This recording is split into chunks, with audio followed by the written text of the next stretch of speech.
அனைவருக்குமே வணக்கம். சற்று முன் கிடைத்திருக்கக்கூடிய ஒரு மிக மிக முக்கியமான செய்தி ஒன்று வெளியாகி உள்ளது. சற்று முன் செந்தில் பாலாஜி வழக்கில் புதிய திருப்பம், கதரும் செந்தில் பாலாஜி, இது மாதிரி செய்திகள் வெளியாகிருக்கு. ஏற்கனவே செந்தில் பாலாஜி அவர்களுடைய வழக்கில் பார்த்தீங்கன்னா இப்போ புதிய திருப்பமாக பார்த்தீங்கன்னா செந்தில் பாலாஜி தரப்பிலிருந்து உச்சநீதிமன்றத்துக்கு பார்த்தீங்கன்னா ஒரு கோரிக்கை வச்சுருந்தாங்க இல்லையா.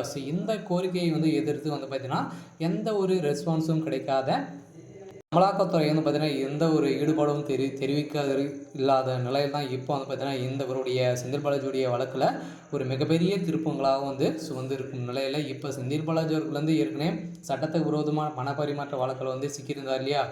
ஏற்கனவே பார்த்தீங்கன்னா செந்தில் பாலாஜி மீது முதல்வர் ஸ்டாலின் அவர்கள் தான் பார்த்தீங்கன்னா இப்போ முதல்வராக இருக்கக்கூடிய ஸ்டாலின் அவர்கள் தான் குற்றச்சாட்டே வச்சுருந்தார்.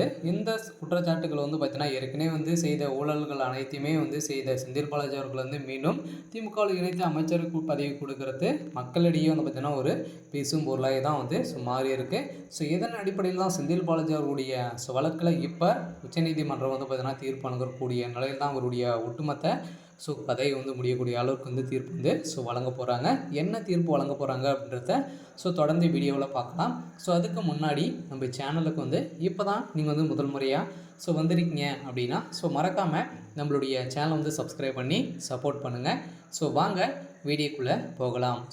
செந்தில் பாலாஜியோடைய வழக்கை முடிக்க போகிறதாக ஏற்கனவே சொல்லியிருந்தாங்க இல்லையா. அவருடைய வழக்கில் பார்த்தீங்கன்னா செந்தில் பாலாஜி அவர்களுக்கு நிபந்தனை அடிப்படையில் தான் ஜாமீன் வழங்கியிருந்தாங்க. செந்தில் பாலாஜி அவர்களுக்கு பார்த்தீங்கன்னா திடீர்னு பார்த்தீங்கன்னா ஜாமீன் வந்த நாளே அடுத்த மறுநாளே பார்த்தீங்கன்னா இவருக்கு அமைச்சர் பதவி கொடுத்து தான் பார்த்தீங்கன்னா இப்போ உச்சநீதிமன்றம் பார்த்தீங்கன்னா இவர் மீது நிறைய விமர்சனங்கள் வைத்து திமுகவுடைய அரசுக்கு கேள்விகள் எழுப்பப்பட்டு இருக்கும் நிலையில் தான் இப்போ செந்தில் பாலாஜி அவர்கள் கூடிய விரைவில் இன்னும் பார்த்தீங்கன்னா 10 நாட்கள் மட்டுமே அமைச்சர் பதவியில் இருக்கப்படுவார் அப்படின்ற மாதிரி பேசப்பட்டு வருகின்ற நிலையில் தான் செந்தில் பாலாஜி அவர்களுக்கு ஒட்டுமொத்த கதையும் முடியக்கூடிய அளவிற்கு இப்போ நடந்திருக்கு.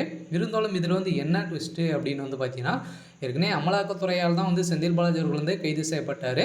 அது செந்தில் பாலாஜி அவர்கள் பார்த்தீங்கன்னா அமலாக்கத்துறை விடக்கூடாது என்ற ஒரே முயன்றத்தில் தான் இருந்திருந்த நிலையில் இப்போ பார்த்திங்கன்னா செந்தில் பாலாஜியுடைய வழக்கில் அமலாக்கத்துறை எந்த ஒரு நடவடிக்கையும் எடுக்காது இருக்கும் நிலையில் தான் இப்போ பார்த்திங்கன்னா பங்கு இருக்கக்கூடிய நிலையில் இப்போ திமுகவுடைய அரசு மீது பார்த்திங்கன்னா பாய்ந்திருக்கும் நிலையில் இப்போ செந்தில் பாலாஜிக்கு என்ன நடக்கும் அப்படின்றது தான் ஒரு பெரிய கேள்விக்குறியாக இருந்தாலும் அமலாக்கத்துறை இதில் பார்த்திங்கன்னா இவருடைய வழக்கில் எந்த ஒரு நடவடிக்கையும் எடுக்காது இருக்கும் நிலையில் தான் இப்போ மக்களிடையே பார்த்திங்கன்னா பேசும் பொருளாக மாறி இருக்கு. இருந்தாலும் ஊழல்வாதிகளை அனைத்தையுமே பார்த்திங்கன்னா சேர்த்து திமுகவுடைய அரசு சட்ட புறம்போக்காக தான் செயல்பட்டு வரும் நிலையில் இப்போ திமுகவுடைய அரசுக்கு உச்சநீதிமன்றம் பார்த்திங்கன்னா அதிரடியாக தீர்ப்பு வழங்கியிருக்காங்க. அதனால் கூடிய விரைவில் இன்னும் 10 நாட்களுக்குள்ளே அமைச்சர் செந்தில் பாலாஜி அவர்கள் பார்த்திங்கன்னா புழல் சிறையில் அடைக்கிறதுக்கான அனைத்து ஏற்பாடுகளும் நடந்துகிட்டு இருக்குது. இருந்தாலும் என்ன நடக்க போகுது அப்படின்றத வெயிட் பண்ணி பார்க்கலாம்.